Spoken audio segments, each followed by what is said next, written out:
After an action-packed summer season with animes like Bleach, Jujutsu Kaisen, Pervy Kid, Zombie Pervy Kid, Extremely Horny Kid, Link Click. Quick PSA, if you haven't watched Link Click, you're missing out. This was definitely the hidden gem of the season. Whatever this was, the devil is, I can't do it, and many others. But now we're transitioning into fall 2023 anime. But what does fall have in store for us? Well, don't worry. I'll tell you everything that's coming out, or at least the popular and important ones I'll be watching.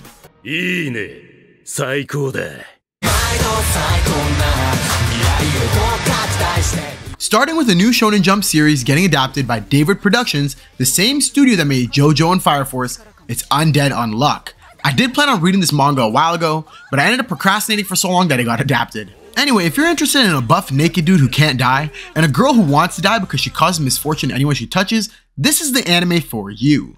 Wait, that sounds a little niche. I might have to explain a little more. Undead Unluck combines action, supernatural elements, humor, and character development as it explores themes of companionship, fate, and the search of meaning in a world filled with curses and misfortune. If the season is as enjoyable as it seems, I might pick up the manga for real this time. Spy Family has returned for season 2. The last part felt so stagnant, I'm expecting the plot to actually progress this season.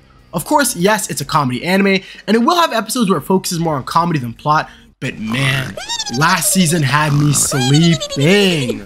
Well, except for Anya, of course. How could you hate on her? The animation was pretty nuts last season, and that's the one thing I'm at least expecting to be on par for at least this season. Get excited, as the man who plans to bring back civilization using science is here.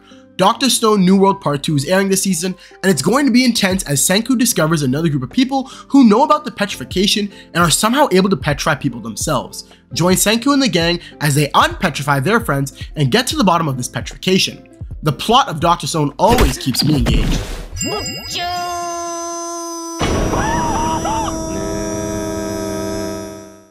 After 5 long years in anime, I didn't expect to get a second season since nobody talks about it besides the cursed first episode has returned. Goblin Slayer, a fantasy anime that makes genocide acceptable. He literally kills goblins over and over and over and over, and it's somehow so entertaining. I have no clue what this season is packing, but I'm excited to watch my powerless heroes slay goblins in the most creative and inhumane way possible. Hopefully no graphic scenes this time like the first season though. Did someone say isekai? Because the king of bad isekai has emerged. The first season of Eminence in Shadow was unironically an amazing show. It's deliciously self-aware and almost breaks the fourth wall a couple times. The MC just debates with himself what the best plot would be, and its animation and sound effects were so on point. The production value was higher than I first thought, considering it is an isekai. The way the MC just tries to gaslight and BS so hard it comes to reality is so trashy but great. The first season raised my standards pretty high, and I'm expecting something of the same quality this season. Another isekai returning is Shield Hero. The falloff from the first and second season was night and day, including the animation. Sorry, not animation. Let's not disrespect animators with this CGI trash. The anime was good when it was just Naofumi, Raphtalia, and Philo going on a journey together as slave owner and slave. Yes, don't forget, Naofumi owns those two. Anyway, there's no way this season could be worse than the last. My standards are not high at all.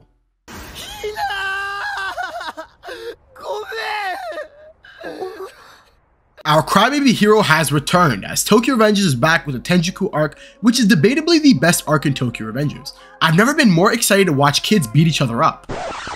Wait, what? Poor Takemichi keeps jumping back and forth from present to past, watching his loved ones die over and over. Hopefully he makes progress with this one. Also, I'm starting to notice Tokyo Revengers is focusing on other characters a lot more rather than just Takemichi and Mikey, which is good. It's nice when a series actually cares about the rest of the side cast. I'm expecting the same this season. Also, don't think I forgot about that cliffhanger y'all left us on.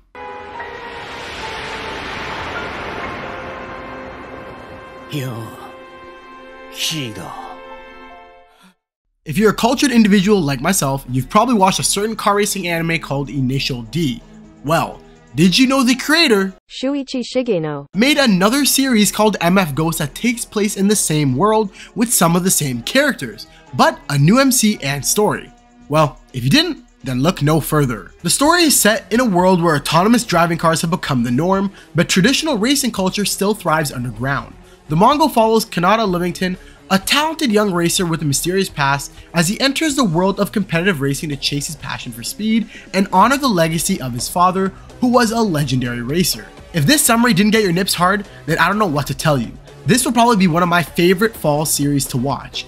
And if you haven't watched Initial D, shame on you. Turn off this video and go watch now.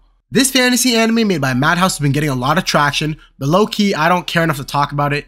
Could be good, but it sounds like a To Your Eternity 2.0, so I definitely will not be watching it. But for those wondering, it's called Beyond Journey's End. I mean, does it even have a good opening at least? I would never cry to a Yaosobi song, let's be honest. I am a man. あの日すべて始まったくだらなくって思わずふっと笑ってしまうような This is Anime of the Year, watch it now. Not last, but definitely least, the 7 Deadly Sins, 4 Nights of the Apocalypse.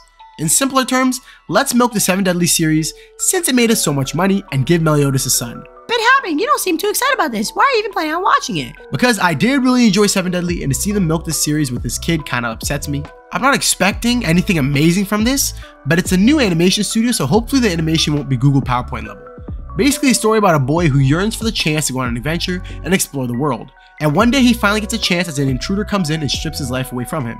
Doesn't sound appealing, but if I see Meliodas, it will make up for it at least. さてさてさてさてさてさてさてさてさてさてさてさていってらっしゃいエレン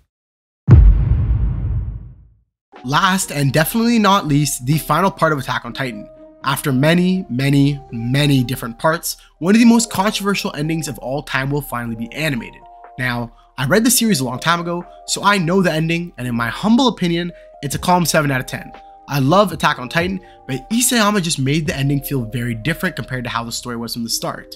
I'm very curious how the anime only fans will react when seeing everything unfold, but nonetheless, Eren is still one of the greatest MCs of all time regardless of the ending. Anyway, these are all the animes I plan on watching, and a lot of them are just continuations of series I've already started.